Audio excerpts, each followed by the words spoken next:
예루살렘이라고 하는 도시는요, 고대로부터 성전을 중심으로 형성된 도시였습니다. 그게 성전이 처음 지어진 게 솔로몬 시대였으니까요. 솔로몬 시대는 주전 1000년경입니다. 지금으로부터 3000년 전에 성전이 예루살렘이라고 하는 도시가 말하자면 이렇게 형성됐다고 볼 수가 있겠죠. 그때 처음 지어진 이후로 정말 이 예루살렘 성전은 역사의 부침을 따라서 허물어지기도 했다가 다시 건축을 해서 재건하기도 했다가 이런 것을 계속해서 반복합니다. 성전의 그 파괴와 재건의 역사를 보면 유대교의 역사를 알 수 있을 정도예요. 그러다가 예수님 당시, 그러니까 주후 1세기가 되겠죠. 예수님 당시에는요, 유대교가 가장 부흥했고, 그 다음에 헤롯이라고 하는 왕이, 우리는 이제 예수님을 괴롭혔던 왕으로, 유다의 왕이죠. 로마 제국 하에 자치권을 허용해 줬는데 그 자치권 안에서 통치할 수 있도록 로마 제국이 허용해 준 왕이 헤롯 왕이었어요. 그 헤롯 왕이 굉장히 정치적으로 뛰어난 사람입니다. 굉장히 부정적인 그런 이미지를 갖고 있지만 정치적인 감각이 뛰어나서 로마로부터 펀드를 어마어마하게 끌고 와서 이 예루살렘과 이스라엘 그 팔레스타인 지역에 대공사를 해요. 로마식으로 딱 건축을 새로 시작해서 어마어마한 그 흔적들이 지금도 가보면 굉장히 많이 남아있죠.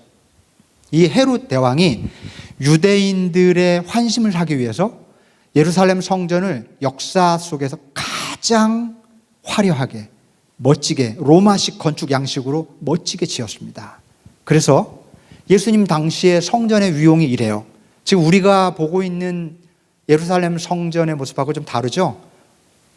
어떻습니까? 로마식 그런 건축 양식을 좀 떠올리게 되죠. 이 예루살렘 성전, 지금 보면 이게 성전이에요. 성전. 그 뺑 둘러싸고 있는 것이 성전을 둘러싸고 있는 그 담이고요.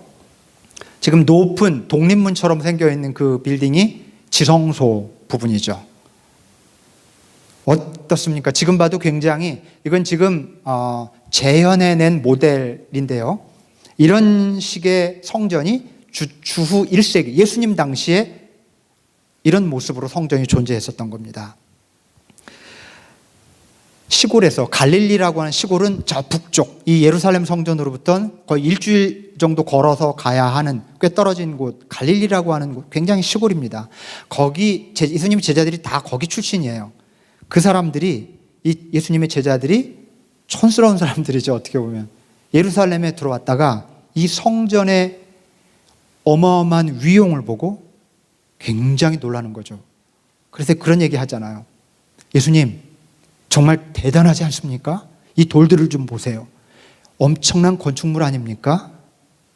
그 위용에 압도되어서 제자들이 예수님께 그렇게 말을 하자 예수님이 우리가 아는 것처럼 찬물을 끼얹듯이 이런 말씀을 하시죠. 너희들이 이 엄청난 건물들을 보느냐? 이 건물은 돌 위에 돌 하나 남지 않고 무너질 것이다. 그렇게 얘기하세요. 예수님이 돌아가신 지 채 50년도 안 돼서 실제 이 성전은 로마 제국에 의해서 돌 위에 돌 하나 남지 않고 싹 파괴됩니다.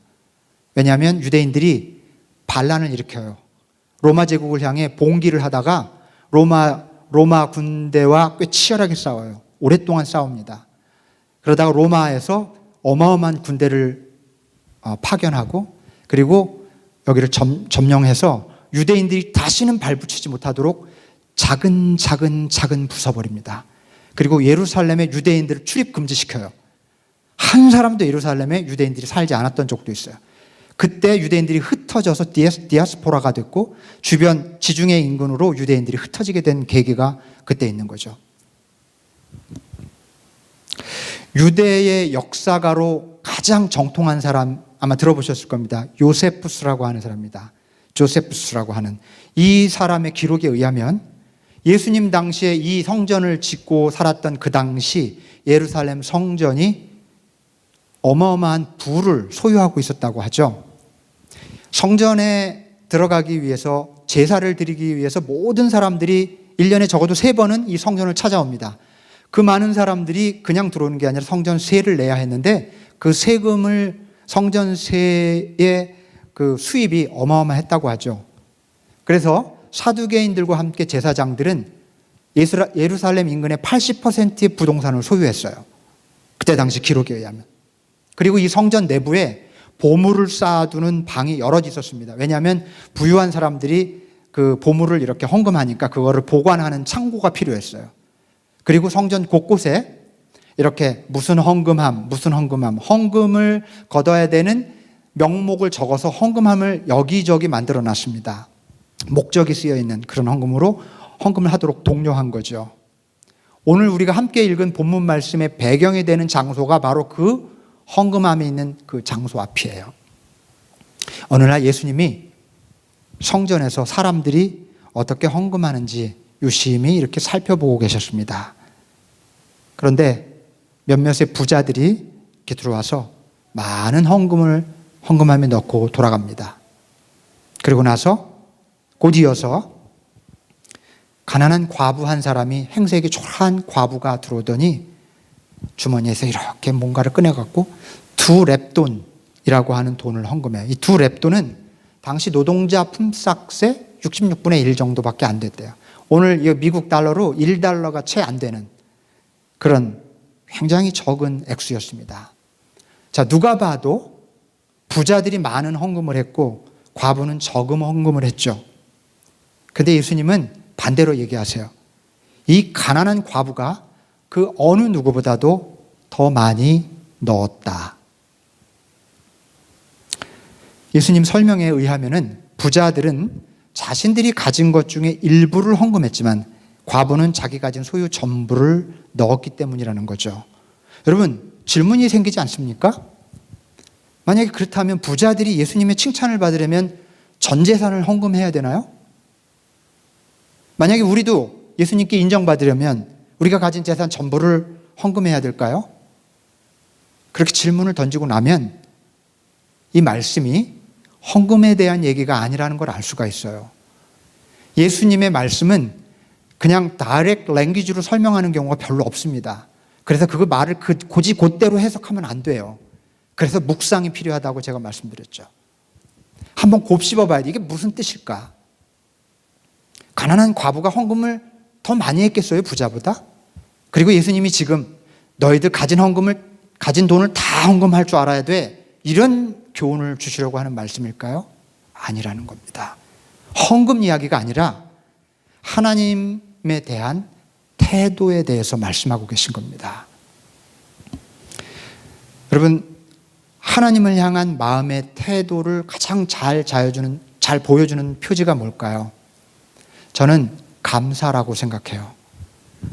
내 마음에 품고 있는 감사가 어떤지가 그것이 하나님을 향해 품고 있는 자세예요.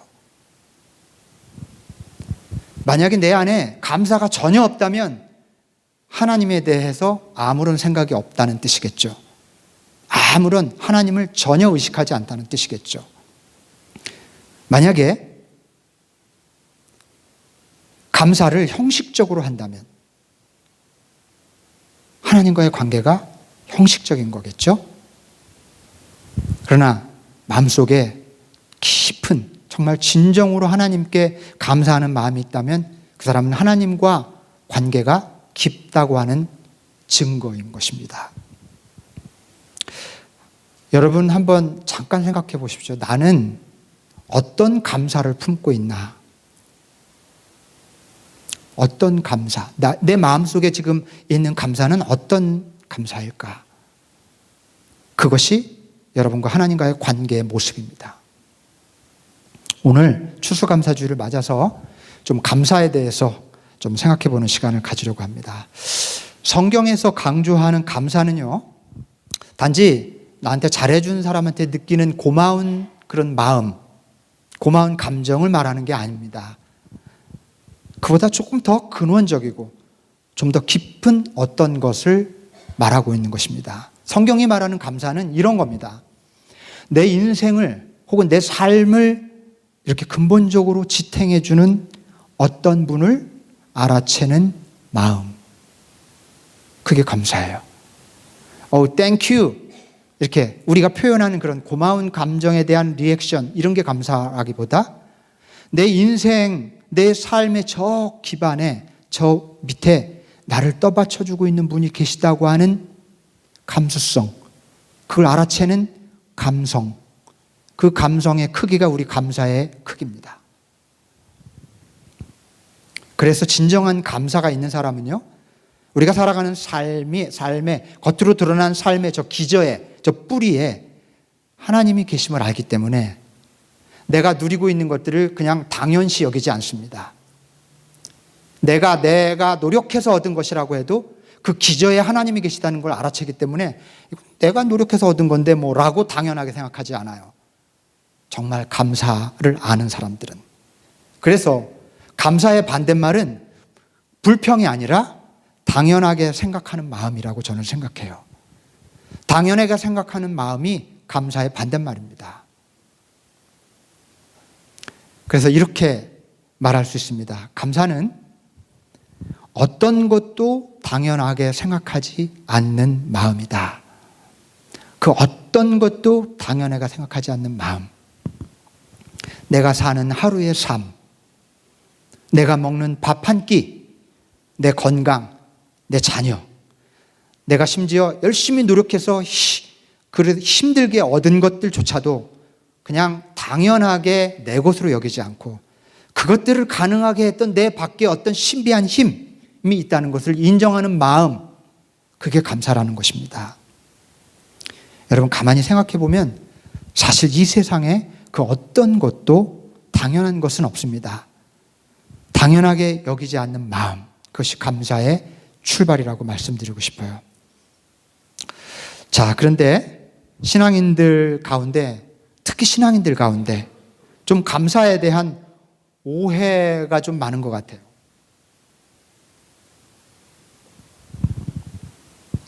좀 예를 좀 들어보겠습니다. 언젠가도 제가 나눴던 말씀이지만 다시 한번 좀 나누고 싶은데요.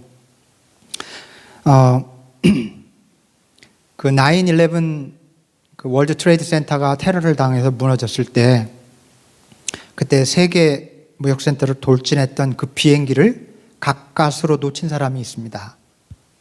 정말 천운이 따른 사람이라고 할 수밖에 없는 사람인데 이 사람이 굉장히 열심을 가진 크리스찬이었어요. 이 사람이 어떤 인터뷰 자리에서 이런 말을 해요. 그날 비행기를 놓치게 해주신 하나님께 너무 감사합니다. 여러분 어떻게 생각하세요? 저는 조금 불편했어요. 저는 좀 불편했습니다. 이 인터뷰를 보면서 다른 사람은 생각하지 않는 감사에 대해서 좀 거북함이 느껴졌어요. 물론 감사할 수 있어요. 다행스러워할 수 있죠. 당연한 거죠, 그거는. 그런데 그럴 때는 자신과 하나님과의 사이에서만 표현해야 합니다. 그런 말들은. 이것을 그냥 대놓고 감사로 표현하는 것이 올바른 태도인가? 한번 좀 질문해 볼 필요가 있어요. 우리 크리스찬들 특히 믿음이 좋으신 분들 가운데 이런 실수를 자주 저질러요. 여러분 축구 경기를 보다 보면은 믿음 좋은 그 축구 선수들이 골을 넣고 그리고 운동장에 무릎 꿇고 감사 기도를 드리는 장면을 가끔 봐요. 근데 가만 보면 이런 사람들은 한국 축구 선수들만 그러는 것 같아요. 세계 어디도 그런 사람 없는 것 같아요. 물론 이제 저 남미 축구 선수들은 이렇게 성호를 긋더라고요. 성호를 긋지만 그렇게 하는 우리 열심히 있는 우리 한국의 크리스찬들 골을 넣었으니까 당연히 하나님께 감사할 수 있죠. 그러나 골을 막지 못한 골키퍼는 하나님한테 저주받았습니까? 하나님께 버림받은 것일까요? 그리고 골을 먹은 팀을 응원하는 사람들은 그 사람의 감사가 어떻게 다가올까요? 진짜 꼴보기 싫겠죠. 자칫하면 하나님을 꼴보기 싫은 분으로 만드는 일이 될 수도 있어요. 에이, 목사님 뭐 그렇게까지 생각하세요. 그 믿음이 있으니까 그렇게 고백을 한 거죠. 근데 저도 알아요. 알지만 정말 조심해야 된다고 저는 생각해요. 정말 크리스찬이라면 남을 생각할 수 있어야 해요. 내 감사가 다른 사람에게 아픔이 되면 그게 정말 감사일까? 저는 그런 점에서 지난 아시안 게임 때 손흥민 선수가 그 16강에서 이란하고 축구를 하고 거기서부터는 이제 지면 무조건 떨어지는 거잖아요. 16강부터. 결국 우승했죠. 그래서 병역 면제를 받았잖아요. 그 사람들. 손흥민 선수 중요한 선수인데 병역 면제 받았죠. 근데 그 16강에서 게임을 해서 이란 잘하는데 한국한테 졌어요. 게임이 딱 끝나니까 바닥에 펄썩 주저앉아요. 근데 거기 또 그런 선수가 있더라고요. 무릎을 꿇고 감사의 기도를 드리는 선수가 있는데 그 옆을 착 지나가요. 근데 보니까 손흥민 선수인데 쓰러져 있는 이란 선수들 일으켜주는 거예요. 어깨를 두드려주고 허그해주고. 야, 깜짝 놀랐어요. 제가 손흥민 선수가 크리스찬인지는 모르지만 적어도 누가 더 크리스찬에 가까운 사람인지, 적어도 우리가 본받아야 될 정말 감사할 줄 아는 사람의 태도가 무엇인지는 너무나 분명한 것 같아요.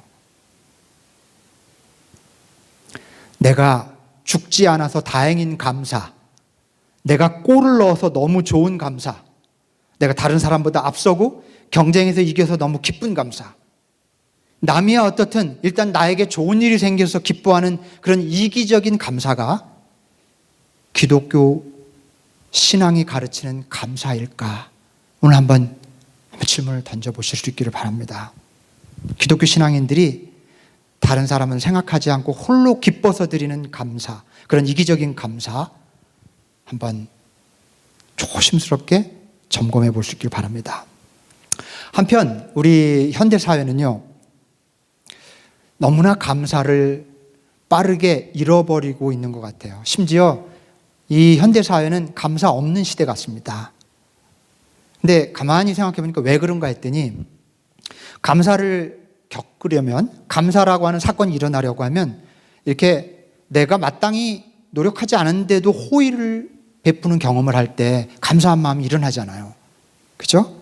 그런 일을 경험해야 돼요. 대가를 치르지 않았는데도 누군가한테 호의를 받았을 때 감사가 일어납니다. 그러나 현대인들은 어떤 특징이 있냐면 거저받는 거, 신세지는 거, 도움받는 걸 너무 싫어해요. 그래서 정확히 계산하고 정확히 주고받으려고 해요. 감사를 주고받을 여지가 생겨나지 않는 거예요. 현대인들의 삶 속에. 갚으니까, 빨리 갚으니까. 신세 지는 거 싫어하니까 신세 조금이라도 지면 바로 신세를 갚아버려요.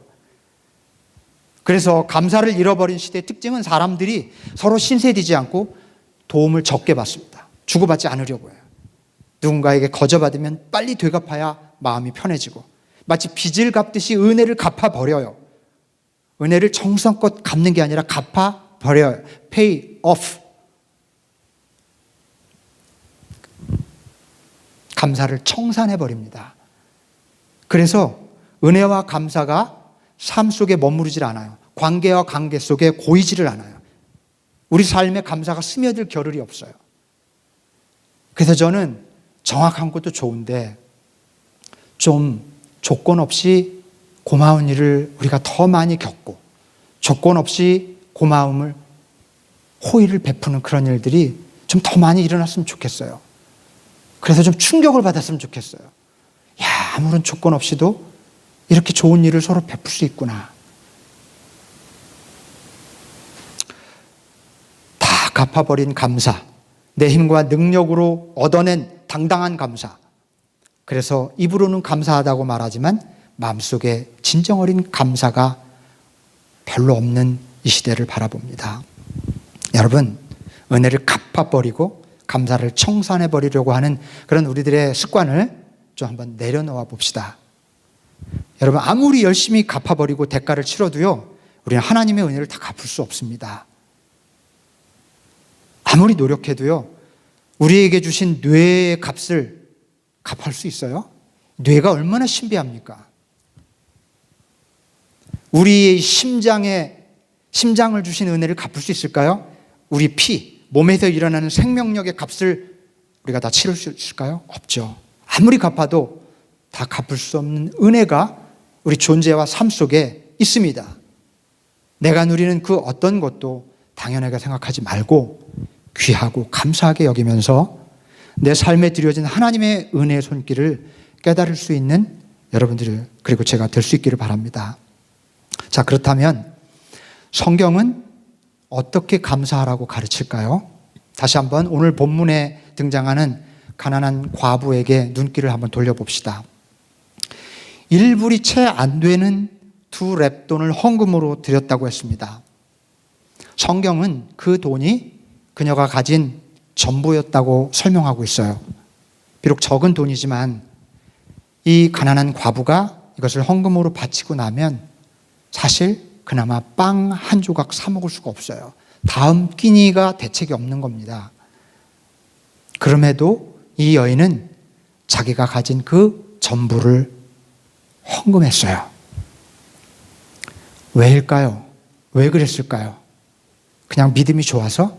그래야 복 받는다고 생각해서? 뭔가 숨겨진 이유가 있을까요? 아무리 생각해도 저는 한 가지 이유밖에 찾을 수가 없습니다. 그 누구도 막을 수 없는 감사가 그녀의 영혼 속에 고여있기 때문에 그래요. 그걸 누가 시켜서 그렇게 하겠습니까? 그 어떤 무엇이 그를 설득시켜서 그렇게 할 수 있겠습니까? 그녀의 마음속에 부정할 수 없는 깊은 감사가 이렇게 고여있는 거예요. 아니, 감사 때문이라니. 그녀에게 감사할 건덕지가 뭐가 있다고? 남편을 잃어버린 인생, 단란한 가정을 꾸리지도 못한 인생, 전 재산이 1불도 안 되는 인생, 미래가 암담한 인생, 미래는커녕 당장 다음 끼니를 걱정하는 인생인데 무슨 감사입니까? 도대체 이 여인에게 있는 감사 뭘까요? 이해할 수가 없어요. 왜 내 인생은 이 모양 이 꼴일까 불평하고 저주해도 모자랄 판에 감사라니요. 그래서 저는 이 과부의 헌금을 이렇게 이름 붙이고 싶어요. 도저히 감사할 수 없는 사람의 감사, 가난한 감사, 그렇게 이름 붙이고 싶습니다. 한번 같이 한번 따라해 보십시다. 가난한 감사. 이거 봐. 오늘 리액션이 조금 제 마음에 안 들어요. 좀 크게 한번 해봅시다.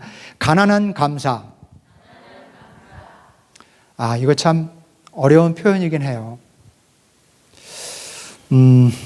가난한데 감사하기 어렵잖아요. 그러니까 꼭 물질적인 가난함뿐만 아니라 인생의 가난함이 우리로 하여금 감사하게 하지 못하잖아요. 그런데 이 여인은 그런 역설을 보여줘요. 도저히 감사할 수 없는 그런 인생인데 하는 감사. 가난한 감사. 저는 오늘 본문을 묵상하면서 이 가난한 과부의 마음속에 고여있는 감사의 내용이 무엇일까 상상하면서 좀 생각해 봤습니다. 비록 남편은 없지만, 비록 단란한 가정을 갖고 있지는 않지만, 비록 돈은 없지만, 당장 다음 끼니가 걱정되지만, 그래도 지금까지 나를 하나님께서 지켜주셨고 앞으로도 나와 함께 하실 하나님에 대한 그런 깊은 감사가 이렇게 마음속에 있었을 것입니다. 그녀의 적은 헌금에 담긴 그 소중한 마음, 그 가난한 감사가 얼마나 귀하게 다가오는지 모릅니다. 이게 정말 성경이 가르치는 감사로구나.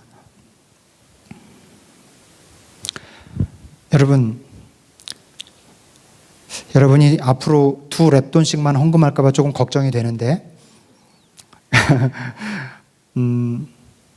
얼마를 하든 이 마음 중심에 있는 감사를 표현하는 그런 감사였으면 좋겠어요. 헌금뿐만이 아닙니다. 내 마음속에 있는 감사를 어떻게 표현할까? 그것으로 향하는 모든 행위가 봉헌이라고 저는 생각해요. 고마운 마음에 누군가를 생각하면서 선물을 꾸려서 이렇게 전해주는 마음. 헌금이에요, 그게. 여러분, 오늘 아침에 여기 예쁜 박스 보시죠. 이거 미국 교회 게 아니에요. 우리 교회 거예요. 여러분들에게 드리는 선물이에요. 오늘 다 하나씩 받아가실 텐데, 이 무거운 과일 박스를 준비하면서 그 노동이 헌금이에요. 감사를 표현하는, 고백하는 그런 감사의 표현들. 작은 것이든 큰 것이든 얼마나 귀한죠. 작년 이맘때 돌아가신 한 할머니 이야기가 화제입니다. 혹시 여러분도 아실 수 있는 얘기일 텐데, 이분은 삼남 일녀를 두신 분인데요. 난소암으로 투병을 하다가 작년 12월쯤에 세상을 떠나셨어요. 이분은 남편이 공무원으로 일하다가 40대 때 이분도 역시 암으로 1년간 투병하다 세상을 떠나셨어요. 그리고 나서 남편이 돌아가시고 35년 동안 수절한 채, 수절, 어려운 얘기죠. 결혼하지 않고 혼자 살아가는 거죠. 35년 동안 그냥 아이만 키우면서 자기 생을 다 바칩니다. 옛날에 우리 어머니들, 우리 조선의 어머니들, 참 그런 분들이 많으셨죠. 왜 아버지들은 그런 분들이 많지 않은지 어머니들이 주로 그러시는지 모르겠지만 아무튼 이 할머니가 말기 진단이라는 이제 암이 말기가 되었다는 진단을 받고 더 이상 병원에서 치료를 받지 못하고 호스피스 병원으로 이제 옮기게 됐어요. 호스피스 병원으로 옮겨야 된다는 얘기를 듣고 그날 밤 병실에서 유서 편지를 한 장 작성합니다. 자식들에게 남기는 편지를 한 장 써서 이렇게 자기 주머니에 넣어놔요. 그리고 돌아가셨어요. 그 가족들이 어머니 유품을 정리하다 그 편지를 발견해요. 그리고 장례식장에서 큰아들이 그걸 읽어주는데 완전히 눈물바다가 됐어요. 사실 뭐 한 가족의 개인적인 일일 수도 있는데 화제가 될 정도로. 그 유서 편지 전문을 읽어드리겠습니다. 자네들이 내 자식이었음이 고마웠네. 자네들이 나를 돌보아줌이 고마웠네. 자네들이 세상에 태어나 나를 어미라 불러주고 젖 물려 배부르면 나를 바라본 눈길에 참 행복했다네. 지압이 일어 세상 무너져 험한 세상 속을 버틸 수 있게 해줌도 자네들이었네. 병들어 하나님 부르실 때 곱게 갈 수 있게 곁에 있어줘서 참말로 고맙네. 자네들이 있어서 잘 살았네. 자네들이 있어서 열심히 살았네. 딸아이야, 맏며느리 맏딸 노릇 버거웠지? 큰애야, 맞이 노릇하느라 힘들었지? 둘째야, 일찍 어미 곁떠나 홀로 서느라 힘들었지?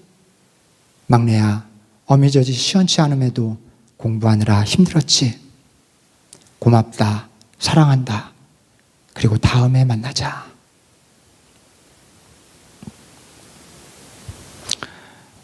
굉장히 강한 여운이 남지 않습니까?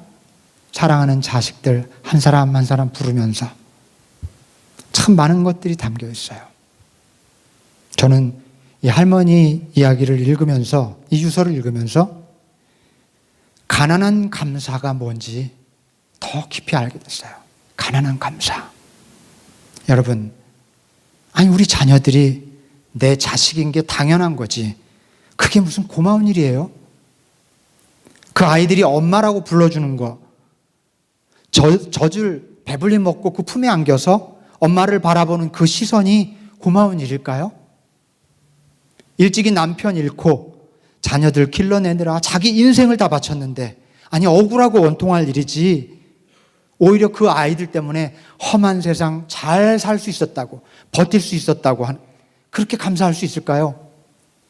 병들었지만 이제 하나님이 부르실 때 곱게 갈 수 있는 것, 참말로 감사한 일일까요? 정말 이런 것이 고맙고 감사한 일일까요? 감사한 일이어야 합니다. 가난한 것, 평범한 것, 아무것도 아닌 것, 내게 이미 주어져서 무뎌져 버린 것들, 그들이 얼마나 귀하고 감사한 것인지 진짜로 알고 그렇게 고백할 수 있어야 하겠습니다. 가난한 감사.